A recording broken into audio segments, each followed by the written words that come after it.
O Atlético está na primeira página do UOL, página falando de crime. De um crime que quem cometeu foi, segundo a justiça, esse tal de Vorcaro, Daniel Vorcaro, acho que é o nome dele, né? E que está com tornozeleira em casa. Agora, esse cara tem que ser preso e condenado. É o maior escândalo financeiro da história do país. O Atlético hoje está nas manchetes, não esportivas, mas nas manchetes criminais, por causa desse Vorcaro. Então é preciso que a providência seja tomada. E o dinheiro é ilícito? Vão devolver o dinheiro? Né? O Atlético com certeza vai tirá-lo, não é mais sócio. Tem que ver isso.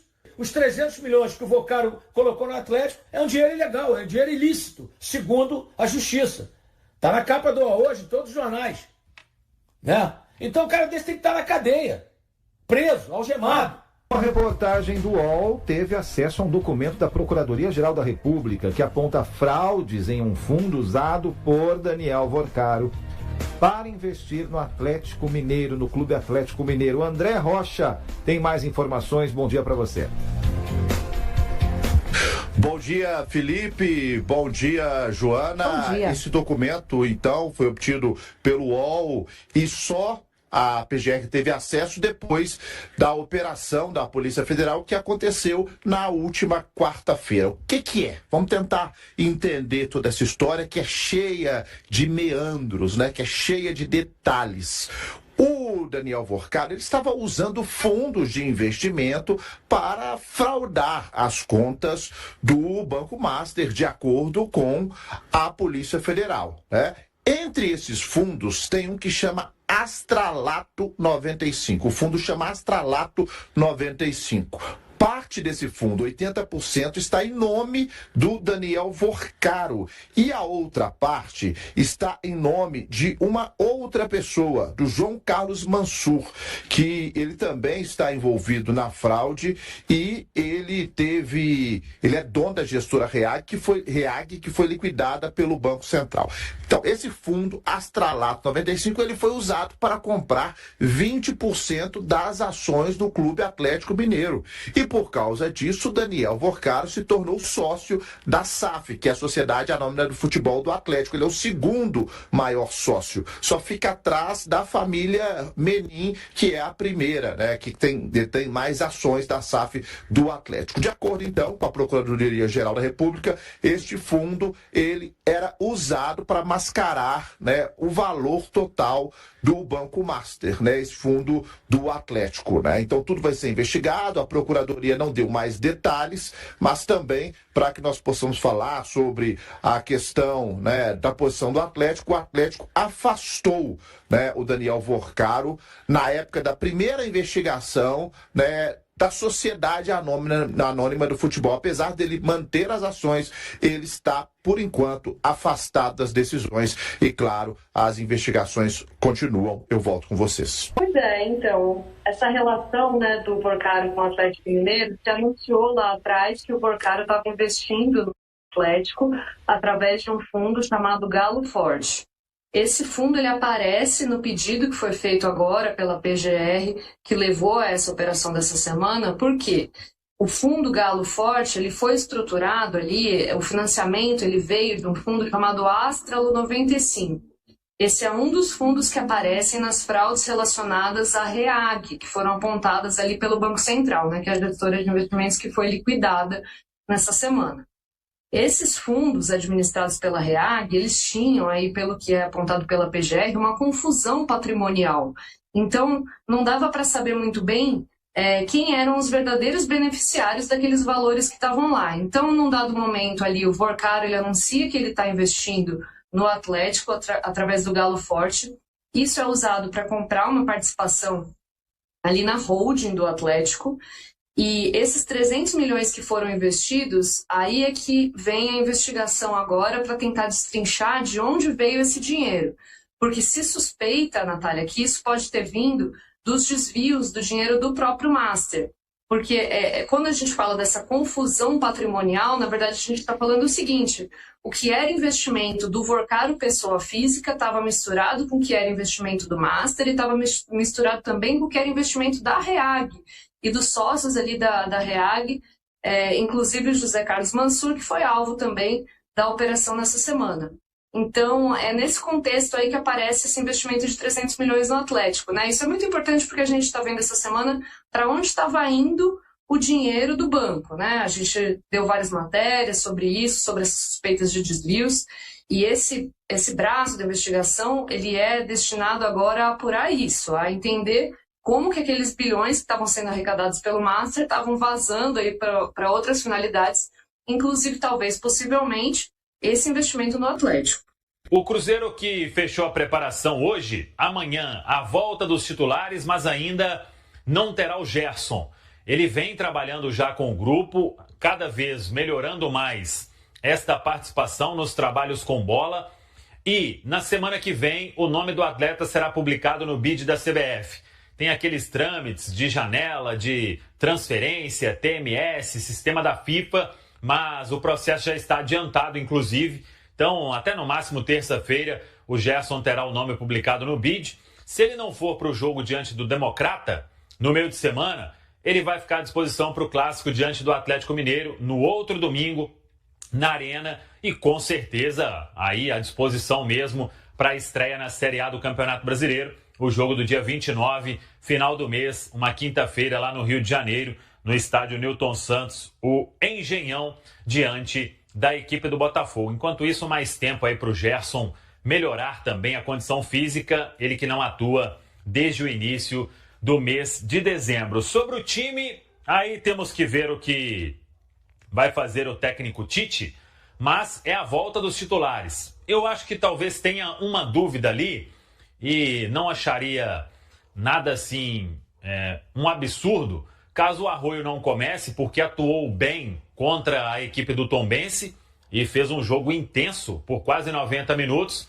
Então eu acho que a única dúvida é ele ou o Wanderson ali, porque ele tem Cássio de volta, pode formar o time, né? O tradicional do Cruzeiro, Cássio, William, Fabrício Bruno, aí acho que joga o Jonathan ao lado do Fabrício, né? O Vidalba ainda não está pronto, Kaique na esquerda, Lucas Romero, Lucas Silva, Christian Pereira, Arroio ou Wanderson e Caio Jorge não vai fugir disso. Se fugir, vai ser uma surpresa muito grande.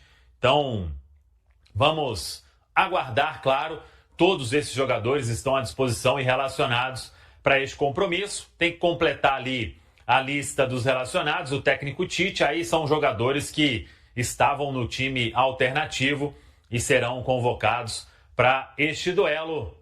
Aguardar e ver um Cruzeiro aí muito forte diante da equipe do Uberlândia, com a expectativa de colocar mais de 35 mil torcedores. Embora lá, galera, tem que ser um público bem melhor em relação ao duelo com o Pouso Alegre, né?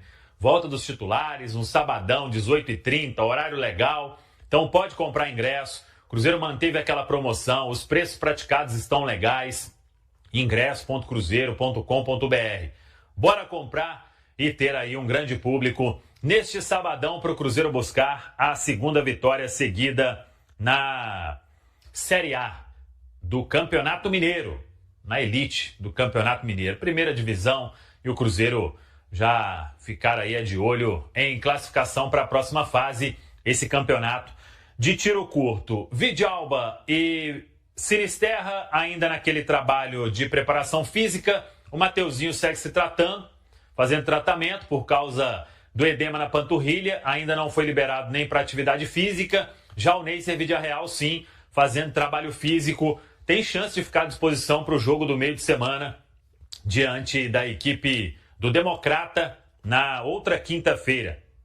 O Cruzeiro recebe o Democrata de Governador Valadares no Gigante da Pampulha. Agora, a informação que vem agitando aí o noticiário do Cruzeiro tem a ver com Cauã Prats. O Borussia Dortmund está muito em cima. As partes estão conversando. Borussia, Cruzeiro, staff do atleta. O Cauã, de qualquer forma, ele só pode ir para o exterior quando completar os 18 anos. Isso é no mês de agosto. Então, até lá, ele é jogador do Cruzeiro, independentemente de negociação, se a negociação der certo. A informação que a gente tem é que estão naquelas conversas. Então eu aumento isso aqui. Não me interessa. Então aumenta mais. A primeira proposta que chegou, se não me engano, foi na casa ali de 8 milhões de euros. E agora vamos aguardar. Já melhorou bem em relação a este valor, mas ainda não chegou ao que o Cruzeiro pensa. Não sei se a negociação vai ser concluída, mas conversando com algumas pessoas, eu acho pouco provável que nesta janela chegue uma proposta acima de 15 milhões de euros. Sendo bem sincero e com quem eu conversei sobre todo esse cenário. É um jogador jovem, é reserva e tem poucos minutos ainda no profissional. Se o Cruzeiro negociar o atleta agora, os valores, eu acho que não vão alcançar os 15 milhões de euros. Claro que tem ali possibilidade de um valor fixo, mais bônus, e é o que o Cruzeiro vem batalhando para que a oferta seja aumentada. E um outro ponto, que a informação que a gente tem é que o Cruzeiro quer manter um percentual do atleta. E eu acho que é isso que tem enrolado qualquer tratativa para um avanço significativo em termos de bater o martelo. Da Alemanha vem informação de uma negociação muito bem encaminhada. As partes aqui no Brasil, staff e Cruzeiro, são mais cautelosas quanto a isso, mas pelas informações, o Borussia quer fechar o negócio agora. Aí vai depender do Cruzeiro. O entendimento é que o Cauã Prats, ele tem um potencial absurdo. E, obviamente, tem a parte do staff do atleta também e do próprio atleta, né? Quando recebe uma proposta de um grande europeu, não dá pra gente falar aqui que o Borussia é qualquer time, né? Tá sempre disputando o Champions League, tá ali brigando, né, com o Bayern de Munique, às vezes, pelo título alemão, mas é uma equipe que costuma, inclusive, fazer bons movimentos lá entre os clubes europeus. E claro que isso desperta um interesse. Mas a negociação, ela ainda não está concluída. Vai ser concluída? Não sei. Pode ser concluída. Dependendo do que os alemães oferecerem e do percentual que puder ficar com o Cruzeiro, porque às vezes se você mantém um percentual ali de 20%, 30%, se tiver uma negociação, se ele der certo lá na Europa e tiver uma negociação entre clubes europeus, você quase que faz uma outra venda, né? Com um percentual desse. Então vamos acompanhar. O fato é que o Borussia não desistiu e o Cruzeiro também não cravou ele não sai de jeito nenhum. Então estão conversando, né? Quanto mais você conseguir aumentar o valor, melhor é, caso realmente vá fazer a negociação. O Cruzeiro começa uma nova temporada tentando virar páginas importantes, e uma delas atende pelo nome de Wanderson. Em 2025, o ataque celeste foi responsável por impressionantes 63% dos gols do clube, mas o camisa celeste acabou ficando fora dessa estatística de forma dolorosa. Foram 37 partidas disputadas, 3 assistências, nenhuma comemoração com bola rolando e um jejum que já se aproxima de um ano. Wanderson chegou à Toca em fevereiro de 2025, vindo do Internacional, onde também viveu um período de poucos gols. Mesmo assim, ganhou espaço rapidamente e se tornou titular absoluto sob o comando de Leonardo Jardim. A confiança só foi abalada no fim da temporada quando uma lesão grave sofrida contra o Palmeiras quase o tirou do restante do ano. Contra todas as expectativas, ele voltou a tempo e esteve em campo na semifinal da Copa do Brasil, mostrando superação, mas ainda sem um gol tão esperado. Agora, o cenário muda. Tite assume o comando do Cabuloso, e Wanderson inicia 2026 com uma nova chance de reescrever sua história. Fora das 2 primeiras rodadas do Mineiro, contra Pouso Alegre e Tombense, o atacante pode finalmente estrear sob o novo treinador neste sábado. A concorrência aumentou com Arroio e Sinisterra disputando espaço, mas a oportunidade também cresce. No ano passado, o Cruzeiro marcou 86 gols, 55 deles saindo do setor ofensivo, puxado por Caio Jorge, artilheiro com 26 gols. Todos os atacantes titulares balançaram as redes em algum momento, menos Wanderson. A nova temporada surge como ponto de virada. Para ele, mais do que números, é a chance de transformar persistência em redenção vestindo a camisa estrelada.